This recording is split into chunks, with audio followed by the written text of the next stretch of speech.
உலகையே தன்வசம் ஈர்த்து வியட்நாமின் பஞ்சாகர தேரர் உள்ளிட்ட மகா சங்கத்தினர் முன்னெடுத்த வன்முறையற்ற செய்தியை உலகிற்கு பறைசாற்றிய சர்வதேச சமாதான பாத யாத்திரை உங்களுக்கு நினைவிருக்கின்றதா? அந்த சர்வதேச சமாதான பாத யாத்திரையை நாளை மறுதினம் முதல் எதிர்வரும் 28ஆம் தேதி வரை இலங்கையில் முன்னெடுப்பதற்கான அனைத்து ஏற்பாடுகளும் தற்போது பூர்த்தி செய்யப்பட்டுள்ளன.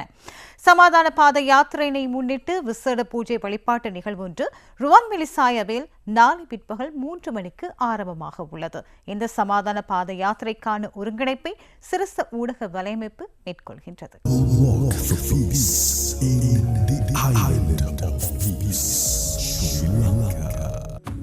சமாதான தலைமை தாங்கும் பஞ்சாங்கர தேரருடன் ஆலோகா உள்ளிட்ட குழுவினர் இலங்கைக்கு வருவதற்காக அமெரிக்காவின் டெக்சஸ் மாகாணத்தில் உள்ள விமான நிலையத்திற்கு சென்றிருந்தனர்.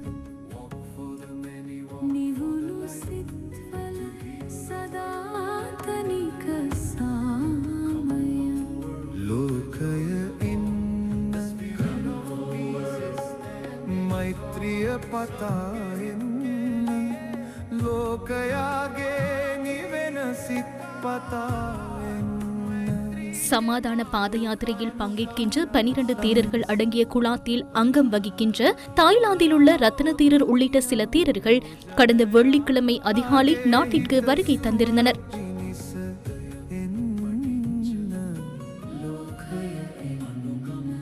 பஞ்சாங்க தேரர் உள்ளிட்டவர்கள் ஆலோகாவுடன் நாளை அதிகாலை நாட்டை வந்தடைய உள்ளனர்.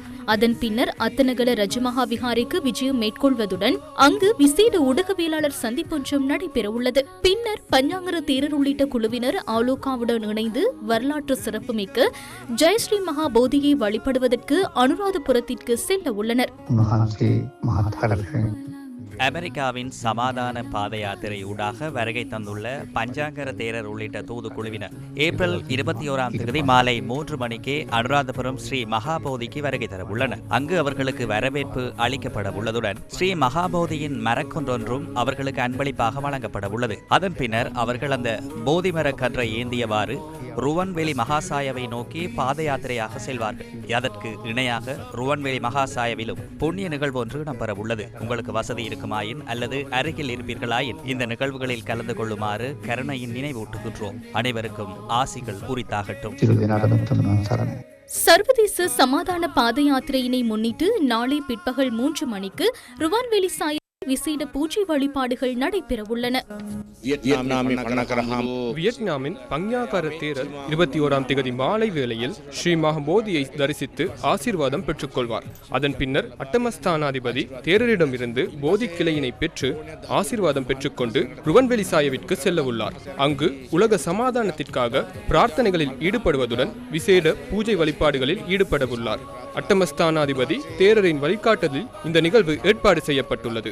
எனவே இந்த உன்னத நிகழ்வில் நீங்களும் கலந்து கொள்ள முடியும். அல்லது சிரச ஊடக வலையமைப்பின் ஊடாக இலங்கை முழுவதும் நேரலையாக ஒளிபரப்பப்படும் இந்த நிகழ்வினை கண்டுகளிக்க முடியும்.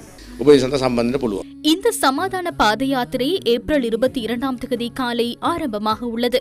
அன்று காலை மகா சங்கத்தினருக்கான தானம் வழங்கப்பட்ட பின்னர் தம்புளை புனித நகரத்திலிருந்து ஆரம்பமாகும் சமாதான பாத யாத்திரை மாத்தளை அலுவிகாரையை அன்று மாலை சென்றடைய உள்ளது. எதிர்வரும் 23ஆம் தேதி மாத்தளை அலுவிகாரையிலிருந்து மீண்டும் ஆரம்பமாகும் சமாதான பாத யாத்திரை கண்டியில் உள்ள ஸ்ரீ தலதா மாளிகையில் நிறைவடைய உள்ளது. எதிர்வரும் 24ஆம் தேதி கண்டி ஸ்ரீ தலதா மாளிகையிலிருந்து ஆரம்பமாகும் யாத்திரை கேகாலியில் உள்ள பெலிகம்பன ரஜமஹா விஹாரையை சென்றடைய உள்ளது. ஏப்ரல் மாதம் 25ஆம் தேதி பெலிகம்பன ரஜமஹா விஹாரையிலிருந்து ஆரம்பமாகும் பாத யாத்திரை துலங்கமுவ மத்திய கல்லூரியை சென்றடைய உள்ளது.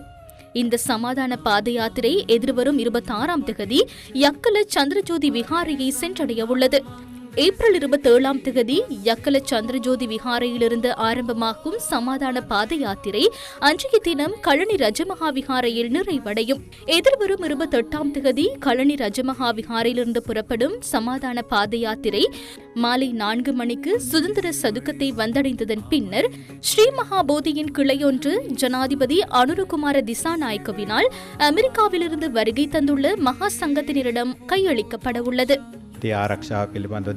பாதுகாப்பு தொடர்பில் அதிக கவனம் செலுத்தப்பட்டுள்ளது. எனினும் நீங்கள் வளமையாக முன்னெடுப்பது போன்று தேரரை நேரில் சந்தித்து நீங்கள் பொருட்களை வழங்கி வழிபடுவதற்கான வாய்ப்பு கிடைக்காமல் போகலாம். எனினும் தேரர் தங்கியிருக்கும் இடங்கள், தானம் பெறும் இடங்கள், பொதுக்கூட்டங்கள் நடைபெறும் இடங்கள் மற்றும் வீதியோரங்களில் நீங்கள் ஒன்று கூட முடியும். குறிப்பாக கலனி, கங்காராம ஆகிய இடங்களில் ஒன்று கூடி உங்கள் பங்களிப்பை வழங்க முடியும். பக்தர்கள் ஏதேனும் ஒன்றை தானமாக வழங்குவதற்கு விருப்பமாக இருப்பார்கள். ஆனால் பாதுகாப்பு காரணங்களினாலும் மற்றும் இந்த பாத யாத்திரையினை மிகவும் வேகமாக முன்னெடுக்க வேண்டியமையினாலும் வழியில் நின்று தானங்களை அல்லது அட்டப்பிரிகார பொருட்களை பெற்றுக்கொள்வதற்கு தேரர் தயாராக இல்லை. எனவே வீதியோரங்களிலோ அல்லது வேறு இடங்களிலோ பொருட்களை வழங்க உங்களுக்கு சந்தர்ப்பம் கிடைக்காது. எவ்வாறாயினும் எதிர்வரும் 28ஆம் திகதிக்கு பின்னர் நாம் 3 நாட்கள் கங்காராம விகாரையில் தங்கியிருப்போம். அந்த சந்தர்ப்பத்தில் நீங்கள் விரும்பும் பொருட்களை தானம் வழங்க முடியும். ஆனால் அந்த பொருட்கள் எதனையும் தேரர் அமெரிக்காவிற்கு எடுத்துச் செல்ல மாட்டார் என்பதையும் நினைவிற்கொள்ளுங்கள். எனவே அரசாங்க பாதுகாப்பு பிரிவினரின் சட்டத்திட்டங்களுக்கு உட்பட்டு நீங்கள் விரும்பியவாறு இந்த நிகழ்வுகளில் பங்கேற்க முடியும். හැබැයි රජයේ ආරක්ෂක අංශවල තියෙන නීති රීති වලට අනුකූලව சிறுசு ஊடக வலையமைப்பின் வளாகத்தை கடந்து கங்காராம விகாரையை சமாதான பாதயாத்திரை சென்றடைந்ததன் பின்னர் இனிதே நிறைவடைய உள்ளது.